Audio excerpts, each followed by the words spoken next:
네, 오늘 부활절 기독교 절기 가운데 여러분 많은 절기들이 또 지켜지고 있고 뭐 감사절도 있고 하지만 성탄절도 있고 제가 생각할 때는 기독교 절기 중에 가장 영광스러운 절기가 부활절이 아닐까라는 생각을 해봅니다. 그래서 부활절이 되면요 교회들마다 특별한 행사도 하기도 하고 또 달걀을 나누기도 하고 그렇게 여러 가지 교회마다 다양하게 프로그램을 가집니다. 그런데 우리가 부활절 맞을 때마다 항상 좀 기억해야 하는 것이 있다면 이런 부활절 행사와 또 어떤 특별한 프로그램이 있을 때 이게 딱 부활절 하루만 1년의 연중 행사처럼 그렇게 흘러보내지 않았으면 좋겠다.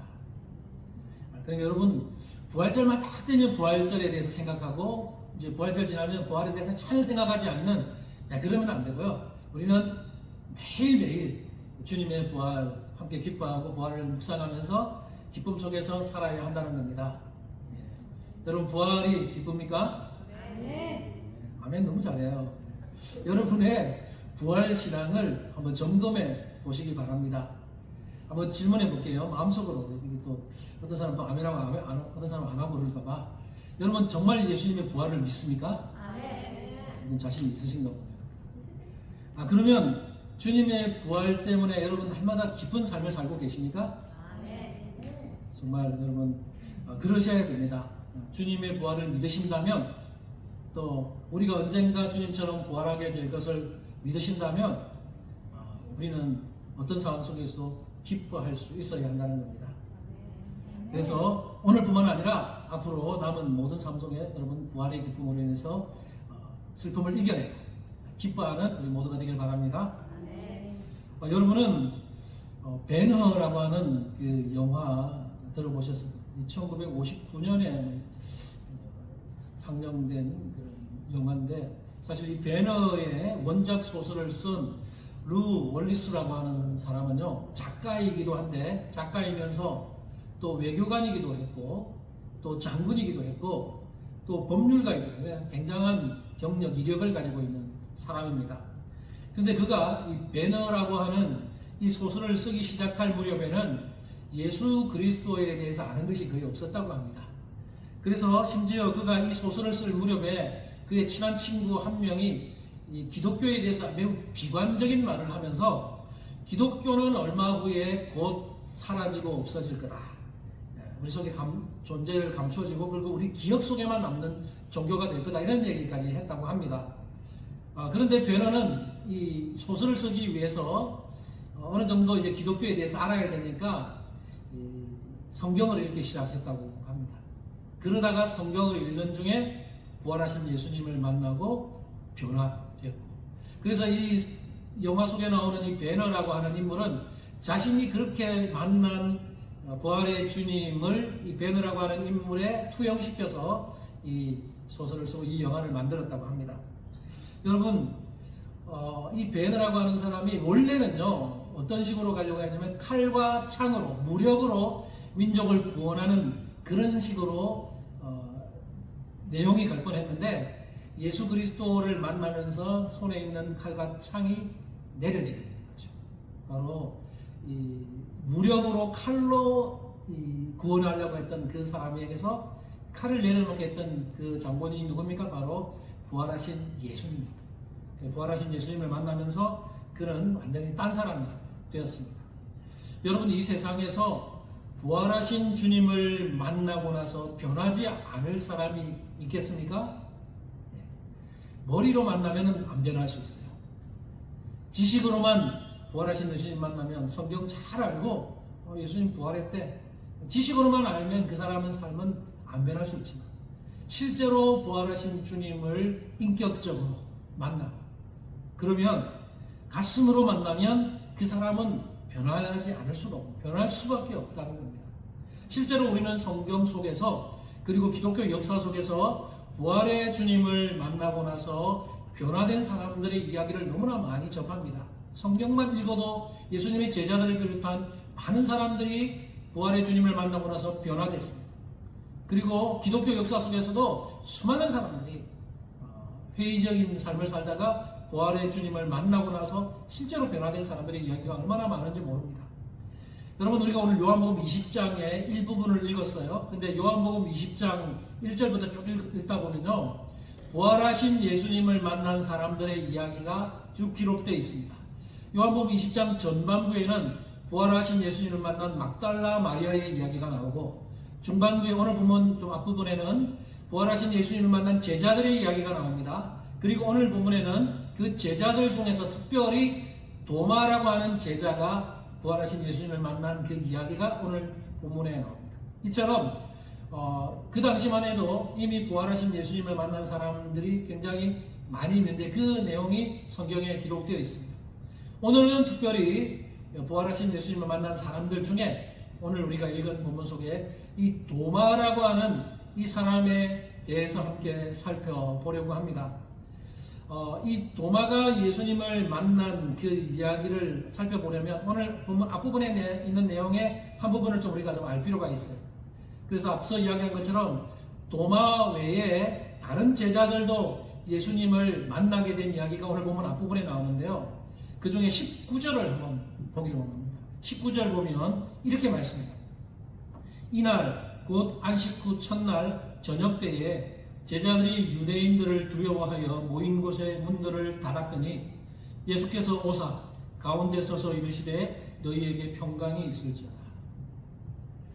여러분, 여기 이날 언제냐면 안식 후 첫날이에요. 이 안식 후 첫날이 언제입니까? 안식 후 첫날은 바로 예수님이 부활하신 날을 가리킵니다. 예수님이 부활하신 당일. 그러니까 지금 이 상황은 예수님이 부활하셨고 부활하신 그날에 제자들을 찾아가시는 거예요. 근데 그 제자들의 상황은 어때요? 유대인들이 두려워서 함께 모여있긴 한데 문을 닫고 있어요. 문을 닫고 있었는데 예수님이 그 제자들을 찾아가신 거예요. 그런데 예수님을 찾아가셨는데 그때 이제 이 제자들이 몇 명이나 있었는지는 기록하지 않잖아요. 12명의 제자들 중에 몇 명이 있었는지 기록하지 않지만 우리는 최소한 2명은 빠져 있었을 거라는 것을 알 수 있어요. 한 사람은 예수님을 배신했던 가룟 유다. 가룟 유다는 이미 이 자리에 없습니다. 그리고 또 한 사람이 누구냐? 오늘 본문 속에 나오는 도마예요. 자, 우리는 도마가 그때 없었다는 것을 오늘 본문 24절을 통해서 확인할 수 있습니다. 오늘 본문 24절을 보면 이렇게 말씀해요. 12제자 중에 하나로서 디두모라 불리는 도마는 예수께서 오셨을 때에 함께 있지 아니하니라. 예수님이 제자들을 찾아가셨을 때 그때 다른 제자들은 다 있었는데 도마는 그 자리에 없었다는 거예요. 왜 도마가 그 자리에 없었는지 본문은 알려주지 않기 때문에 알 수는 없습니다. 도마가 어디 딴 데 갔다 왔는지 모르겠지만 어쨌든 도마가 그 자리에 없었습니다. 안타깝게도 도마는 부활하신 예수님을 만날 수 있는 절호의 기회를 놓친 거예요. 자, 이렇게 되니까 나중에 이제 도마가 어디 갔다가 왔어요. 근데 예수님은 이미 가시고 없어요. 그때 제자들이 뭐라고 반응합니까? 25절 앞부분 보면 다른 제자들이 그에게 이르되 우리가 주를 보았노라. 우리가 주를 보았노라. 이 본문은요 굉장히 좀 그냥 평범하게 기록하고 있는 것 같은데 이 상황을 한번 연상해 보면요 아마 호들갑을 떨었을 거예요. 제자들이 이 도마가 왔을 때 도마에게 막 호들갑을 떨면서 도마야, 너 못 봤지? 예수님 오셨어. 예수님이 살아나셔서 우리에게 나타나셨어. 우리가 예수님 만났어. 아마 이렇게 호들갑을 떨면서 자랑을 늘어놓았을 거예요. 여러분은 아마 연예인 별로 관심 없으면 그럴 수도 있는데 이제 젊은 애들은 연예인 굉장히 좋아하잖아요. 근데 유명한 연예인 만나면 어떻게 얼마나 호들갑을 뜨는지 얼마나 좋아하는지 모르겠어요. 근데 심지어 연예인 얼굴 보고 손을 한번 잡았다. 그러면 손을 막 며칠 동안 안 씻겠다는 애들도 있습니다. 이게 요즘 애들의 수준이에요. 근데 지금 상황은요 그냥 연예인 얼굴 한번 보고 연예인 손 한번 잡은 그 정도가 아니에요. 지금 상황은 죽어서 무덤에 들어가신 예수님이 살아서 앞에 나타나신 거예요. 그러니까 지금 부활하신 예수님을 만난 제자들이 어떻겠어요? 상황이 얼마나 감격스럽고 기쁘겠어요. 이게 도대체 있을 수 있는 일이야 하면서 얼마나 놀랐겠어요. 그러니까 도마에게 온갖 자랑을 늘으면서 너 정말 안 됐어. 너는 못 봤지? 이러면서 막 어차피 약올렸을지도 몰라요. 근데 도마가 그 자리에서 다른 제자들은 다 기뻐하고 감격하는데 도마는 기뻐할 수가 없고 감격할 수가 없어요. 어쩌면 도마의 마음속에 에이, 예수님이 내가 없을 때 오셨지 막 이렇게 하면서 투덜투덜 되고 있을 수도 있는데, 근데 도마의 반응이 뭐냐면요, 그래 예수님 오셨구나 이렇게 되면 되는데 도마는 굉장히 좀 떨떠름한 반응을 보이면서 25절 하반절에 뭐라고 해요? 도마의 반응이 나옵니다. 도마가 이르되 내가 그의 손에 못자국을 보며 내 손가락을 그 못자국에 넣으며 내 손을 그 옆구리에 넣어보지 않고는 믿지 아니하겠노라. 여러분, 도마의 이 대답, 이 반응을 통해서 우리는 도마가 가지고 있는 믿음의 잣대가 어떤지를 우리는 볼 수 있습니다. 도마의 믿음의 잣대는 무엇입니까? 보고 만져봐야 믿겠답니다. 쉽게 말하면 나에게 증거를 대라. 증거가 있어야 나는 믿겠다. 도마는 지금 그런 믿음의 잣대를 가지고 있습니다. 아무리 다른 제자들이 우리 예수님 봤다 그래도, 한 명이 아니고 10명이서 우리 예수님 다 만났다 그래도 나는 예수님을 직접 보고 그 손가락을 보고 옆구리에 만져보고 이래야 믿겠다. 이게 도마가 가진 믿음의 잣대예요. 여러분, 도마는 어떤 성향이었을까? 학자들은요, 도마의 성향에 대해서 이렇게 회의주의적인 사람이다 라고 보면서 주로 합리적인 사고를 하는 사람이 회의주의에 빠질 가능성이 높다고 합니다. 좀 아이러니하게 돼요. 합리적인 사고를 하는 사람일수록 회의주의적인 성향이 나타납니다. 그렇게 보면 도마는 12제자들 중에서 굉장히 합리적인 사고를 하는 제자였을 것이라고 우리는 볼 수 있어요. 그런데 여러분, 이 세상에 있는 것들 중에 합리적으로 앞뒤가 딱 맞아 떨어지는 것이 얼마나 있겠습니까? 우리는 합리적으로 풀 수 없는 것들 너무나 많이 보는지는 몰라요. 물론 합리적인 걸 좋아하고 논리적인 걸 좋아하는 사람, 저도 논리를 참 좋아하는 사람인데, 논리적인 걸 좋아하는 사람들은 논리에서 안 맞을 때, 합리적인 것에서 벗어날 때 믿지 못하는 거예요. 도마가 바로 그런 부류의 사람들입니다. 수학 공식에 딱 맞아 떨어져야 이렇게 마음이 시원한, 수학 공식처럼 공식에 딱 맞아 떨어지지 않으면 뭔가 έμ직하고 믿지 않으려고 하는 이제 그런 일이죠. 그래서 이 세상에는 여러분, 아무리 합리적인 사고를 해도 풀리지 않는 문제들이 너무나 많이 있습니다. 특히 성경의 이야기는 더더욱 그렇습니다. 여러분, 성경에 나오는 내용들 중에 합리적인 사고를 통해서 다 풀 수 있는 것이었다면 똑똑한 사람들은 다 예수님 믿고 기독교인들이 되어야 합니다.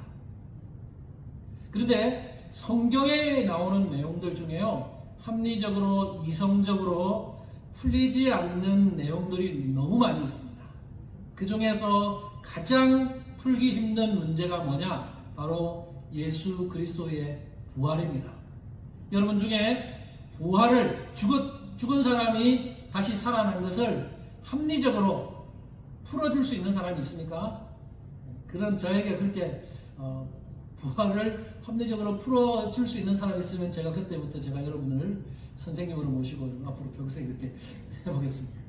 근데 죽었다가 살아나는 이 부활을 우리의 상식으로 합리적으로 풀 수 있는, 설명할 수 있는 것이 아닙니다. 이 부활은 그렇게 풀 수 있는 영역이 아니에요.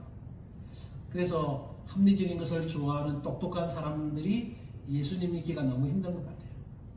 의사들, 과학자들, 이런 사람들은 참 예수 믿는 것이 참 쉽지 않습니다. 자신의 똑똑한 머리로 이해가 되어야 믿을 수 있다고 생각하기 때문이죠. 이처럼 합리적인 사고 때문에 예수님을 믿지 못한 한 사람을 소개할까 합니다. 1997년 미국의 뉴스위크라고 하는 잡지에 이런 제목이 글이 실렸어요.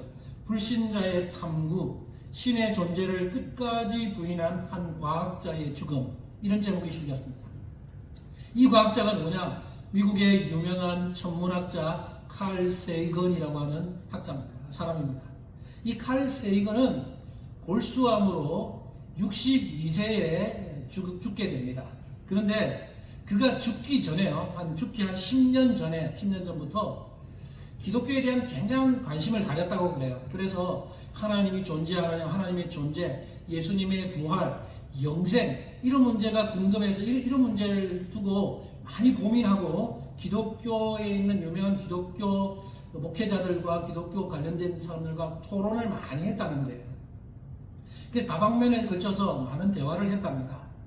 여기까지 좋죠. 기독교에 대한 관심 가지고 기독교에 대한 호기심을 풀기 위해서 이렇게 이야기하고 여기까지 좋은데 문제는 그가 가진 믿음의 잣대가 문제였어요. 칼 세이건이 가진 믿음의 잣대, 그가 내세운 공식 입장이 있습니다. 그는 항상 이렇게 이야기했어요. 증거가 없는 한 확실히 알 수 없는 일이요, 확실히 알 수 없는 한 믿을 수 없는 일이다. 이게 칼 세이건이 항상 말해왔던. 그러니까 무슨 말이에요? 증거가 없으면 결국 믿을 수 없다. 증거를 대라는 거예요. 요즘 과학 수사하고 막 이렇게 범죄했을 때 범죄자들을 뭐 이게 죄를 정할 때 증거가 중요하잖아요. 지금 이 칼 세이건이라고 이 사람도 굉장히 똑똑한 사람인데 이 사람이 내세우고 있는 공식 입장은 증거. 나는 증거만 되면 예수 믿고 기독교인 되겠다. 이런 입장이죠. 그래서 이 사람이 많은 기독교 대표자들과 대화를 나눴는데 그가 주로 대화를 나눈 한 사람이 어떤 사람이었냐면 이 미 교회협의회 총장을 했던 사무총장이었던 조앤 브라운 캠벨이라고 하는 목사와 자주 대화를 했다고 합니다. 그런 어느 날 캠벨 목사와 대화를 나누면서 캠벨 목사를 향해서 이렇게 말했대요. 당신같이 똑똑한 사람이 어떻게 하나님을 믿습니까? 이 칼 세이건은 좀 이해가 안 되는 거예요. 증거도 없는, 하나님 볼 수도 없는. 그래서 대화 나눠보니까 이 캠벨 목사님 너무 똑똑하거든요. 그래서 당신같이 똑똑한 사람이 어떻게 하나님을 믿습니까? 이렇게 물었어요. 근데 이 캠벨 목사님이 이 칼 세이건을 향해서 이 사람은 또 뭘 믿냐면 아무도 볼 수도 못하는 이 블랙홀의 존재는 믿는 과학자로 블랙홀을 믿으면서 그래서 오히려 되물었다 그럽니다. 당신같이 똑똑한 사람이 어떻게 하나님을 안 믿습니까? 이렇게 물었다는 거죠. 참 아이러니하죠. 여러분, 세이건과 대화를 나누던 어느 날에 캠벨 목사가 이렇게 질문을 했대요. 당신은 사랑을 믿습니까? 그러니까 자기 아내를 굉장히 사랑했던 칼 세이건이 사랑을 당연히 믿습니다. 그러니까 그러면 사랑을 증명할 수 있습니까? 물었어요. 그러니까 처음엔 자신 있게 네, 사랑을 증명할 수 있죠 하면서 이야기를 했는데 사랑이 증명이 안 되고 그러니까 나중에 사랑에는 증명할 수 없는 뭔가가 있다 이렇게 대답을 했다는 거예요. 그러나 이 사람이 그렇게 사랑도 증명할 수 없다는 거 알면서 사랑이 있다고 믿었었는데 예수님, 부활하신 예수님 믿던 기독교에 증명할 수 없는 거 증거가 없다고 끝까지 믿음을 거부하고 믿지 못하고 죽임을 당하고 말았습니다. 그가 죽은 후에 그의 아내가 아주 의미 있는 말을 했습니다.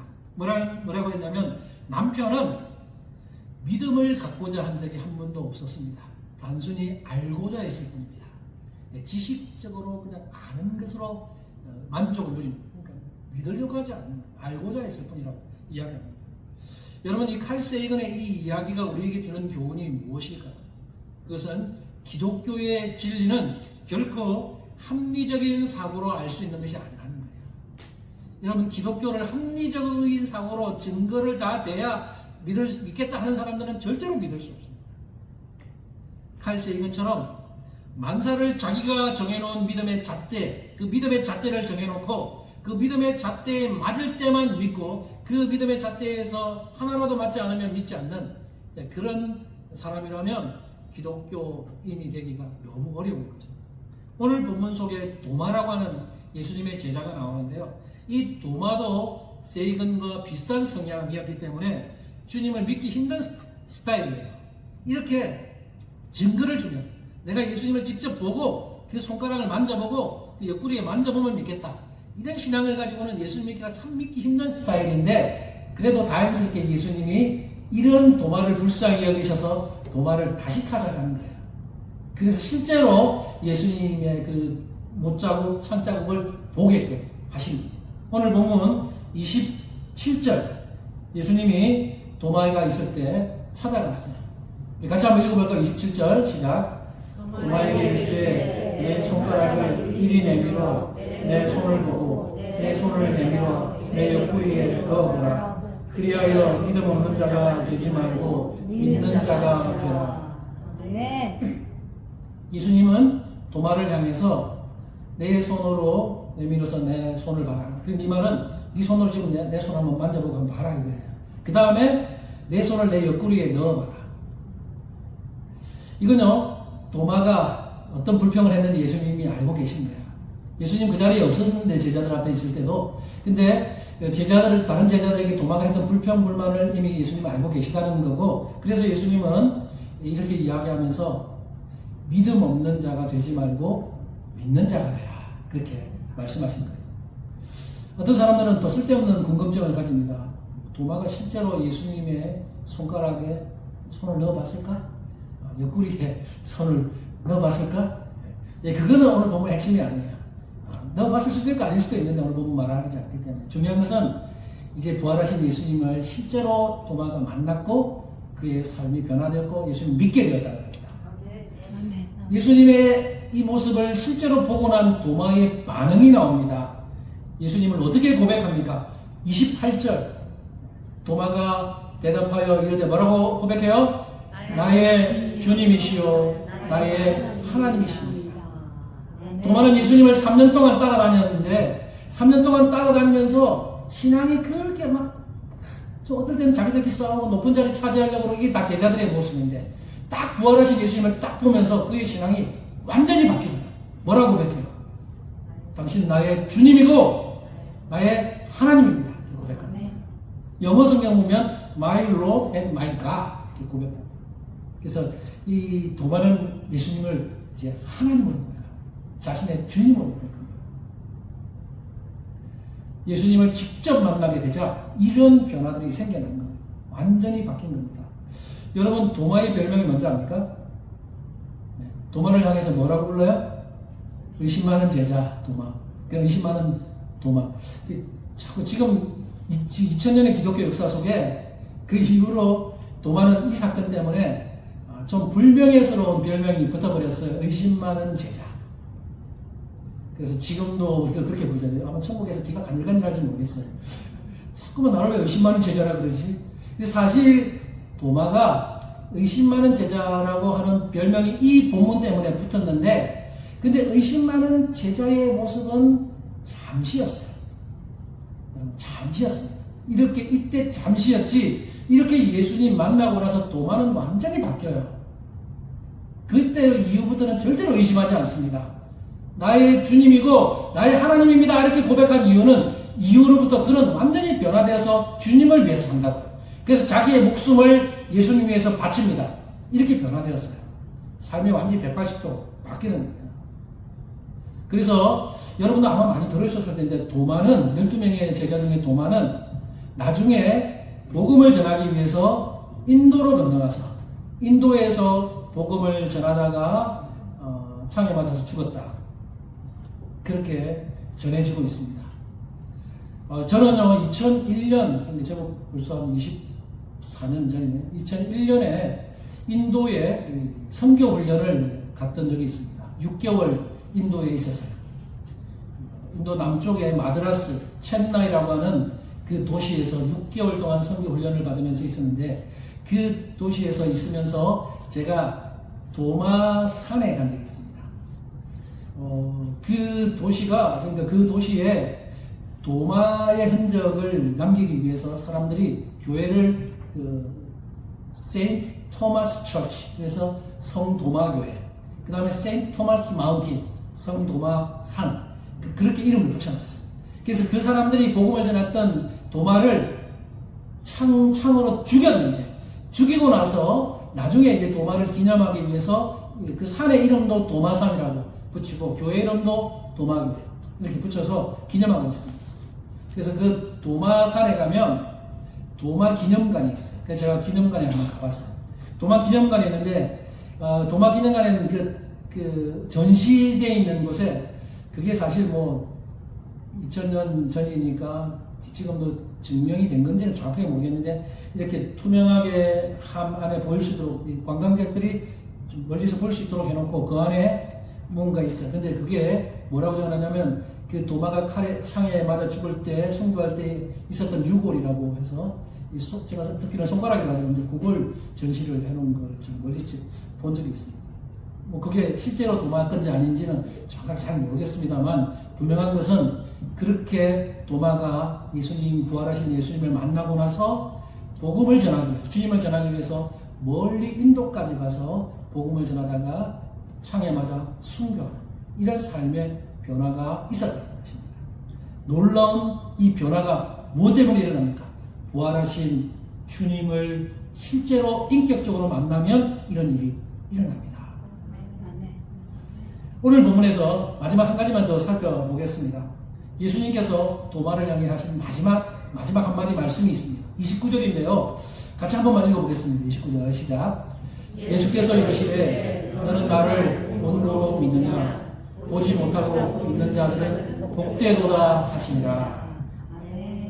너는 나를 본고로 믿느냐? 나를 이렇게 봐왔기 때문에 손가락에 있는 못자국, 내 옆구리에 있는 참자국, 이걸 이제 본고로, 너는 보기 때문에 믿느냐? 그러면서 보지 못하고 믿는 자들은 복되도다.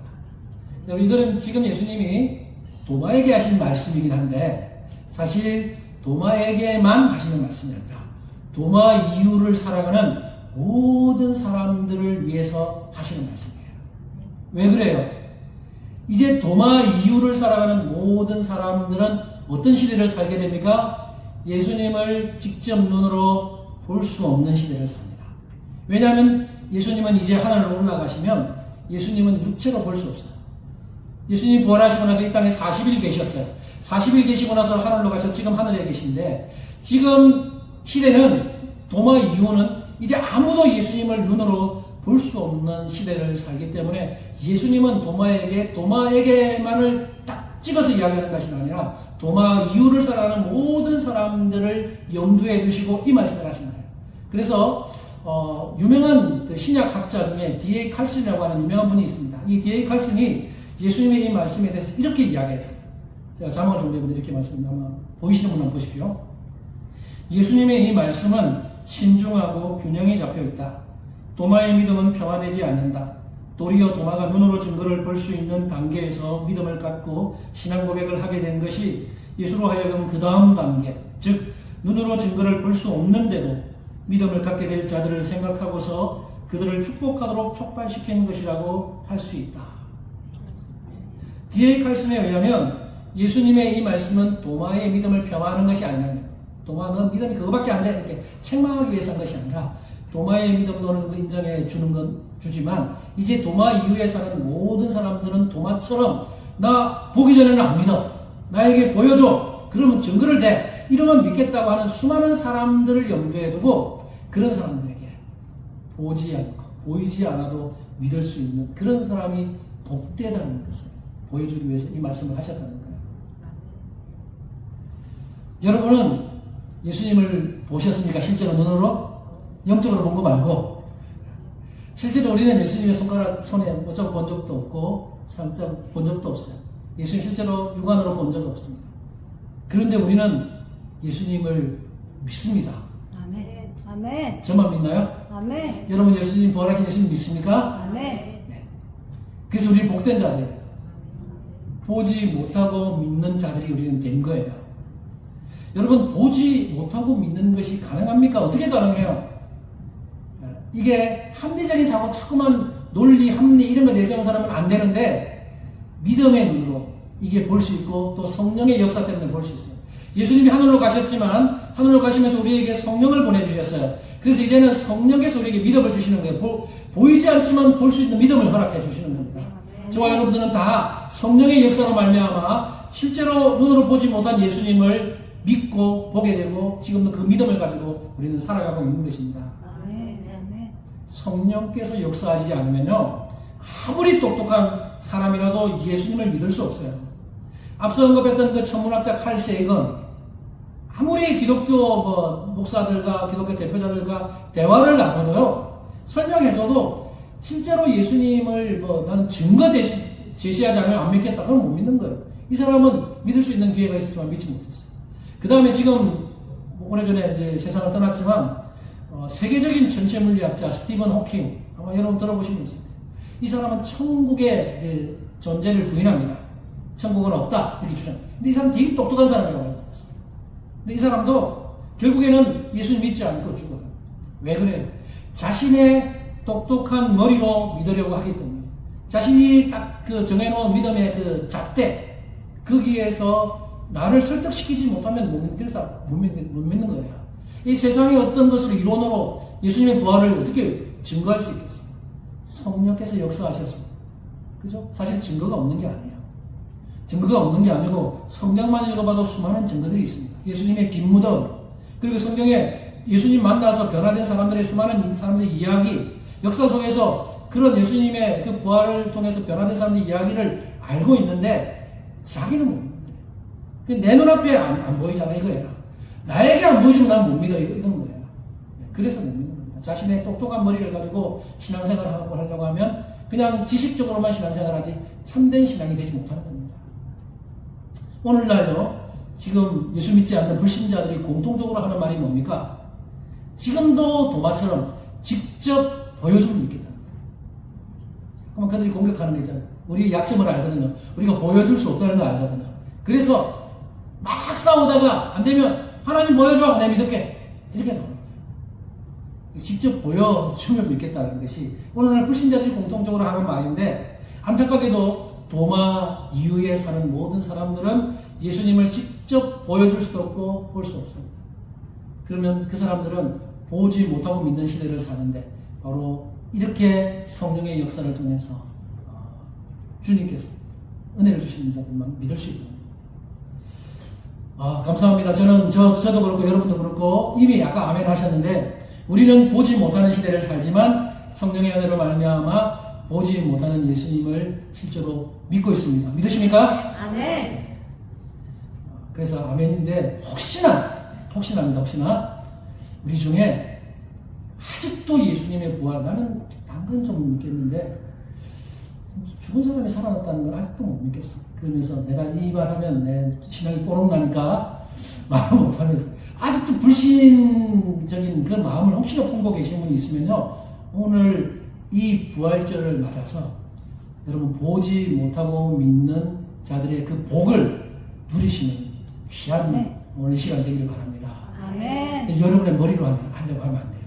여러분의 머리가 아니라 마음을 열어놓고 하나님 예수님 지금 보이지 않지만 수많은 사람들이 그렇게 은혜 받고 믿는다고 하면 그 예수님 나도 믿게 해주십시오라고 하는 마음을 열고 주님 앞에 나아가면 성령님이 역사하셔서 그 사람들이 예수님을 믿게끔 그래서 믿음을 가질 수 있도록 역사하신다는 겁니다.